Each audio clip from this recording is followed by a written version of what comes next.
Predstavujeme zrekonštruovaný byt typu Baurín v Košutoch. Robili sme tu sadrokartonové stropy, novú elektriku, nové omietky, komplet, čiže oškrabanie starých tapiet a technologický proces tak, aby vznikli nové omietky. Čaká nás ešte omaľovanie, čaká nás ešte položenie podlahy, výmena radiátorov. Všetky miestnosti, čiže spálňa, obývačka, detská izba, chodby, sme robili omietky a stropy. Tu vám ukážeme novú kúpeľňu Bauringu. Pozrite si, je to s vaňou, vaňa, umývadlo, rebríkový radiátor príde tu, takisto stropy. Hej, sme tesne pred dokončením.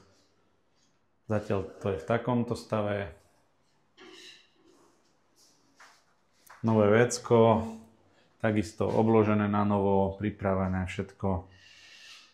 A zatiaľ pri rekonštrukcii používame pôvodné vece, ale sem príde nové.